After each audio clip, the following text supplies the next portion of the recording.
नमो भगवते वासुदेवाय। जय श्री हरि, जय श्री भगवान विष्णु जी, जय श्री भगवान कृष्ण जी। कुरुक्षेत्र के मैदान में सर्वशक्तिमान परम परमात्मा भगवान श्री कृष्ण जी ने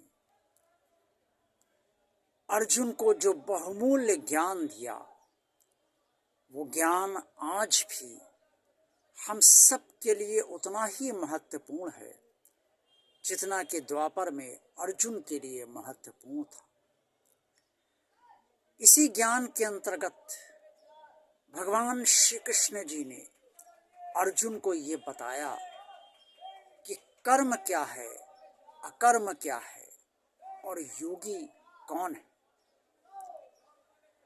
सुनने में ये तीनों शब्द बहुत भारी लगते हैं, समझ से परे जाते हैं।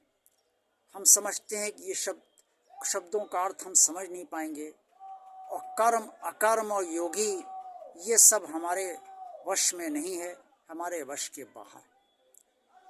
भगवान श्री कृष्ण जी ने कर्म, अकर्म और योगी के बारे में श्रीमद् भगवद गीता के अंतर्गत जो वर्णित है अध्याय 4 श्लोक 18 में, उसमें स्पष्ट तौर पे कहा है, कर्मणि कर्मयः पश्येद कर्मणि च कर्मयः सा बुद्धिमान मनुष्येषु सा युक्ता कृतस्न कर्म कृता।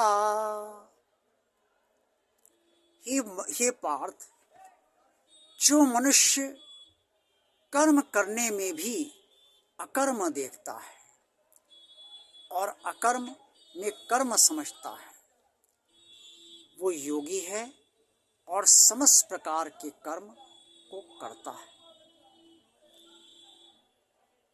भगवान श्री कृष्ण जी ने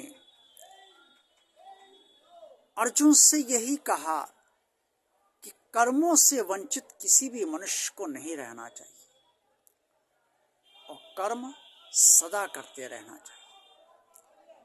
लेकिन कर्म किस तरह से किए जाएं, इसके लिए भगवान श्री कृष्ण जी ने कर्म के बाद अकर्म शब्द का इस्तेमाल किया। कर्म का मतलब यह है कि मैं कर्म कर रहा हूं या मुझे कर्म करना है या मुझे तो ये काम करना ही है, ये है कर्म। और अकर्म क्या है?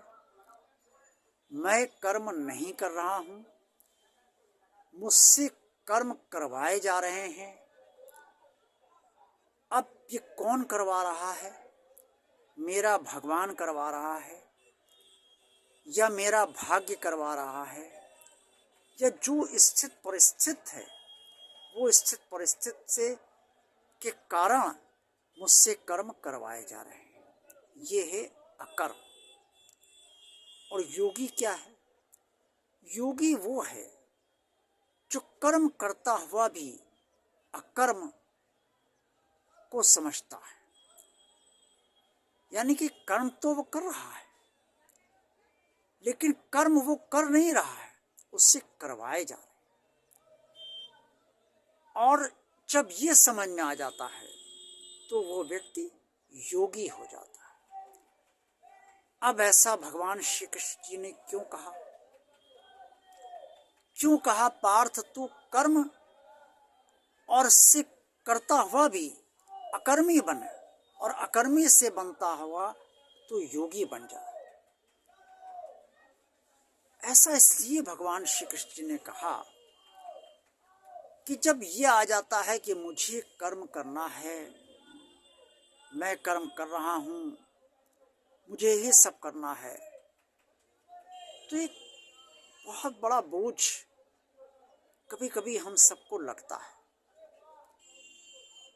और वो बोझ कर्म के फल का आधार भी बनता है, क्योंकि बोझ से तनाव भी होता है, बुद्धि भ्रमित भी होती है, मन में विचलन भी होता है। इन सब का असर फल पर पड़ता है। और अकर्म का से सरलता बनी रहती है मन में, बुद्धि में और हृदय। हम ये सोचते हैं कि मैं कर्म कर तो रहा हूं, लेकिन मुझसे कर्म मेरा भगवान करा रहा है। ये सर्वश्रेष्ठ सोच। इसके बाद दूसरी सोच ये है कि मेरा भाग्य करवा रहा है। ये बोझ डाल सकती है, अरे भाग्य मेरा खराब है वरना मुझे करना पड़ता। ये भी आदमी सोच सकता है। और तीसरा ये है कि स्थिति तो परिस्थिति ऐसी है जिसके कारण मुझे ये कर्म करने पड़ रहे हैं। ये भी बोझ की स्थिति बन सकती है। सर्वश्रेष्ठ और उत्तम स्थिति यही है कि मेरा भगवान मुझसे कर्म करवा रहा है। अब आप पिता हैं तो पुत्र के प्रति तो आपको सारे दायित्व, कर्तव्य और उत्तरदायित्व संपूर्ण करने पड़ेंगे। पुत्र हो पुत्री हो, आपको अपने संतान के प्रति सब कुछ वो करना ही पड़ेगा जो पिता का कर्तव्य होता है। आप माता हैं तो माता का भी समस्त कर्तव्य आपको अपने संतान के प्रति संपूर्ण करना ही पड़ेगा। लेकिन ये आप नहीं कर रहे हैं, ये भगवान आपसे करवा रहा है, क्योंकि उसी ने आपको वो संतानें दी हैं और उसी ने आपको उन संतानों का माता या पिता बनाया है। इसी तरीके से आप भाई के लिए कोई कर्म करते हैं तो आप ये ना सोचिए कि आप कर्म कर रहे हैं। भाई भगवान ने आपको दिया है और आप उसके भाई हैं, वो भी आपका भाई है। इससे उसके प्रति जो कर्तव्य है वो आपसे भगवान ही संपूर्ण करा रहा है, आप कुछ नहीं कर रहे हैं।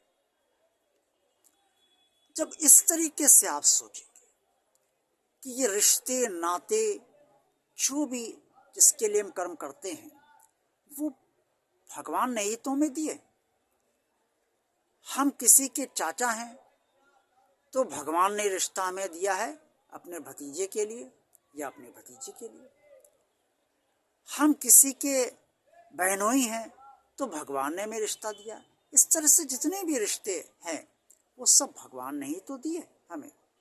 अगर वो रिश्ते ना देता तो रिश्ते में कैसे मिलते, और हम वो रिश्ते कैसे बनाते? रिश्ते तो नहीं बन पाते जब तक भगवान वो रिश्ते ना दे। तो जब भगवान ने ही हमें रिश्ता दिया है और हमें भी उस रिश्ते में बांधा है, तो जितने भी कर्म हो रहे हैं, जो भी कर्तव्य हम संपूर्ण कर रहे हैं सबके प्रति, वो सब भगवान ही तो हमसे करा रहा है। ये अकर्म है। और कर्म करते हुए भी अकर्म की स्थिति बनी रहे और अकर्म में भी हम कर्म देखें, इसका तात्पर्य ये है कि हम कर्म नहीं कर रहे हैं, भगवान हमसे कर्म करा रहा है, ये अकर्म है। ये कर्म करते समय हम सोचें। और अकर्म में जब हम आए तो ये सोचें कि कर्म तो हम कर रहे हैं, लेकिन क्योंकि अब शरीर से तो कर्म कर रहे हैं, बुद्धि लगा रहे हैं, मन भी लग रहा है और हृदय का भी उसमें भाव या भावना है, तो कर्म तो कर रहे हैं। अकर्म में भी हम कर्म कर रहे हैं, लेकिन ये कर्म वही बात पलट कर आती है कि ये भगवान ही हमसे करवा रहा है। तो जब ये सब हमारा चिंतन हो जाता है तो हम योगी हो जाते हैं, हमें योगी मान लिया जाता है और हम योगी बन जाते हैं। इस योगी बनने से सबसे बड़ा अच्छा फल ये मिलता है कि कर्म करने में कोई उलझन नहीं होती, शांति बनी रहती है, प्रसन्नता बनी रहती है कि भाई मुझे भाई के लिए कर्म करना है, भगवान करा रहा है तो करना है, संतान के लिए करना है, भगवान करा रहा है तो करना है, या जो भी अन्य रिश्ता है उस रिश्ते के लिए करना है, भगवान करा रहा है करना है। और जो हम अपने लिए कर्म करते, अपने लिए भी तो कर्म होते हैं ना, कि कुछ खाना पीना है, जो भी कर्म है, तो वो सब कर्म भी हमसे भगवान ही अपने लिए करा रहा है, इस शरीर के संचालन के लिए करा रहा है, वो भी हम नहीं कर रहे हैं, भगवान करा रहा है। यानी कि वो कर्म हम अपने लिए जो करते हैं वो भी कर्म होते हुए भी अकर्म है। इसे भी योग की स्थिति के अंतर्गत अपने लिए जो कर्म हो उसे भी हमें योग के अंतर्गत ही देखना चाहिए। भगवान की भाषा जरूर अलग है, भगवान की व्याख्या जरूर अलग हो सकती है, जो हम मनुष्यों की बुद्धि से परे है, दूर है। लेकिन भगवान का जो तात्पर्य है वो बहुत सरल है और हम सबके लिए कल्याणकारी है, और वो ही हमें समझना चाहिए ताकि हमें शांति प्राप्त हो, स्थिरता प्राप्त हो, वर्तमान और भविष्य हमारा सुखद बने और हमें भीतर से संतुष्टि प्राप्त हो, तृप्ति प्राप्त हो। ओम नमो भगवते वासुदेवाय। जय श्री हरि, जय श्री भगवान विष्णु जी, जय श्री भगवान कृष्ण जी। भगवान और आप चैनल आप सब देखते रहिए। चैनल को सब्सक्राइब आप सब ने अगर अभी तक नहीं किया तो उसे सब्सक्राइब अवश्य कीजिए। भगवान के कार्य को हर दिन बढ़ाते रहिए, हर समय बढ़ाते रहिए। वीडियो पसंद आया तो लाइक कीजिए, चैनल को ज़्यादा से ज़्यादा लोगों को शेयर कीजिए, और कमेंट्स बॉक्स में आप जो भी कहना चाहें वो अवश्य कहिए। जय भगवान श्री कृष्ण।